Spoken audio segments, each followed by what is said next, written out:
따지하오. 안녕하세요 여러분. 맛있는 중국어 독학 첫걸음 맛중독과 함께하는 수인쌤입니다. 여러분, 저 어제 소주를 2병 마셨어요. 과음 안 하려고 했는데 안주가 마라탕이었거든요. 세상에는 맛있는 게 왜 이렇게 많을까요?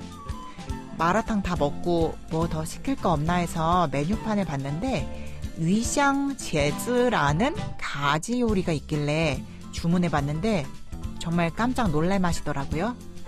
저는 사실 가지를 그렇게 좋아하진 않는데요. 어제 먹은 위샹 제즈는 정말 맛있더라고요. 여러분들도 한번 드셔보세요. 저는 신촌에 있는 마라탕 집에서 먹었는데요. 요즘은 중국인들이 운영하는 식당이 여기저기 많아서 찾기 어렵진 않으실 거예요. 그럼 입맛을 다시면서 우린 복습을 시작해 보도록 할까요?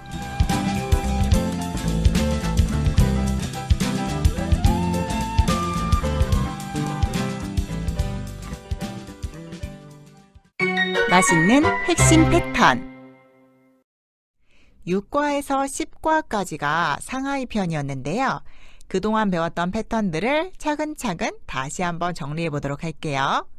우선 6과의 핵심 단어는 시였었어요. A, 시, B 하면 A는 B다 라는 의미를 가지고 있어서 사용 빈도가 굉장히 높을 수밖에 없는 그런 패턴인데요. 这是衣服 하면 이것은 옷입니다. 我是老师 하면 나는 선생님입니다 등의 문장을 만들 수 있는 아주 유용한 단어였죠. 그리고 수량사도 공부를 했었는데 한 개는 一个, 두 개는 两个, 세 개는 三个. 뭐 이건 별로 어렵지 않죠? 그리고 7과에서는 자기소개를 하는 방법을 배웠었어요. 我叫 하고 뒤에 이름을 붙이면 나는 뭐뭐뭐라고 합니다 라는 그런 문장을 만들 수 있었죠. 我叫朴东浩 하면 저는 박동호입니다. 이런 식이었어요. 그리고 我是韩国人 저는 한국인입니다. 라는 자신의 국적을 소개하는 패턴도 공부를 했었어요.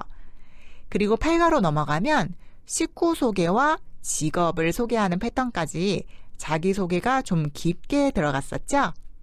우리 집은 4식구예요 라는 문장을 어떻게 만들었었는지 기억하시나요? 我家有4口人 이렇게 표현을 했었죠. 그리고 직업 소개는 6과에서 배웠었던 A, 시, B 패턴을 사용해서 표현하면 되니까 단어만 알면 어렵지 않았어요. 그리고 9과에서는 어디 어디에 있다 라는 위치를 알릴 수 있는 패턴과 뭐뭐 했습니다 라는 완료를 나타내는 어기조사 러에 대해서 공부를 했었는데요. 우리 예시 한번 만들어 볼까요? 제가 한국어로 문장을 제시하면 여러분들이 중국어로 만들어주세요. 자, 갑니다. 나는 집에 있다. 이 문장 중국어로는 어떻게 표현하죠? 다 만드셨나요? 정답은 我在家. 我在家가 되죠. 그리고 바로 하나 더 갈게요. 당신은 밥을 먹었나요? 이 문장은 어떻게 만들죠? 정답은 你吃饭了吗?你吃饭了吗? 라고 질문해야 하죠. 그래도 최근에 배우신 거라 그렇게 어렵진 않죠. 그럼 마지막으로 10과에서 배운 내용 정리해 볼게요.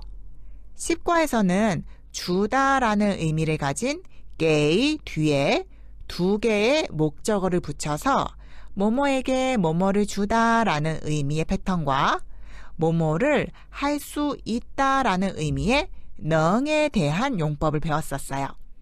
그럼 이번에도 여러분들이 문장을 만들어주세요. 저에게 맥주 한 잔 주세요. 이 문장 중국어로는 어떻게 표현해야 하죠?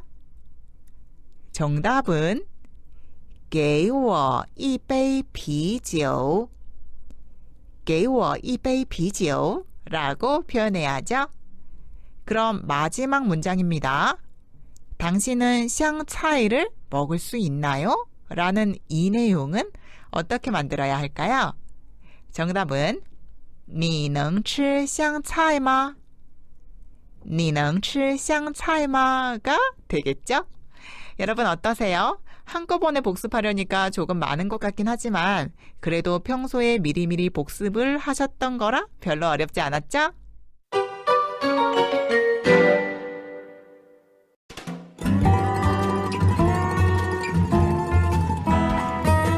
오늘 제가 특별히 소개해드리고 싶은 여행지는 상하이 근교에 있는 항저우와 수저우라는 지역인데요. 우리들에게는 항주와 소주라는 이름으로 더 친숙한 곳이죠. 저는 처음 항저우에 갔을 때 깜짝 놀랐던 기억이 있어요. 왜냐하면 너무 조용하고 또 너무 깨끗하고 또 너무 예뻐서 중국에도 이런 곳이 있구나 하고 엄청 신기했었던 기억이 있는데요. 항저우 하면 특히 시후, 서호가 대표적인 관광지잖아요. 근데 정말 시후 한 곳만 보고 온다고 해도 나쁘지 않을 만큼 아름다운 경관을 자랑하는 호수더라고요. 근데 그거 아세요? 시후는 자연 호수가 아니라 인공적으로 만든 호수라는 거?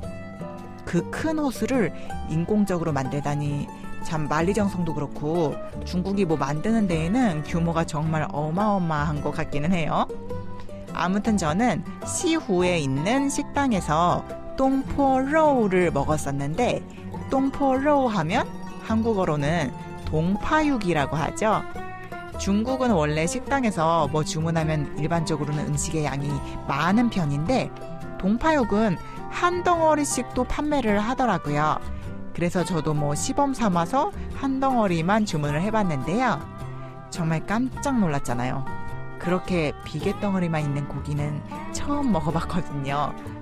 저는 사실 살코기를 좋아해서 딸랑 한 덩어리인데도 다 먹지를 못했어요. 저 같은 사람이 많아서 한 덩어리씩만 파는 건 아니었을까요? 물론 취향의 차이겠지만 저한테는 되게 별로였는데 항저우의 대표적인 유명한 음식이니까 한 번쯤은 도전해보는 것도 나쁘지는 않겠죠? 동파육이 입맛에 맞는 분도 계실 수 있으니까요. 그리고 이번에는 수저우 이야기를 간단하게 해볼까 하는데요.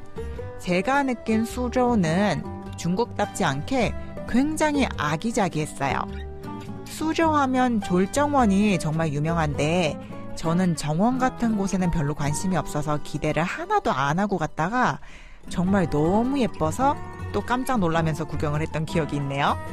일단 수저우는 온 동네가 다 예쁘기 때문에 어딜 가든 구경하는 재미가 있고 항저우와는 다르게 소박한 느낌이라고 해야 할까요? 아무튼 참 예쁜 도시예요. 여긴 동파육보다 맛있는 것도 많으니까 음식 걱정도 덜 하실 수 있을 거예요. 상하이에 여행 가시는 분들 중에 시간적 여유가 있는 분이라면 꼭 한번 가보시길 추천드릴게요.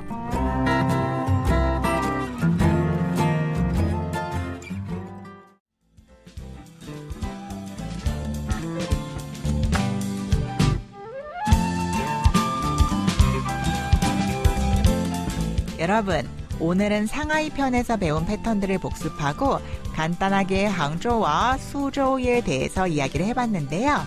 이야기하다 보니까 여행 갔을 때 생각이 나서 그때가 그리워지네요.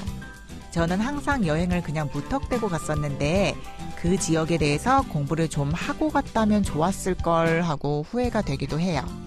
아는 만큼 보인다고 알고 가면 훨씬 더 재미있게 여행을 즐겼을 텐데 왜 그렇게 아무 생각도 없었는지 모르겠어요.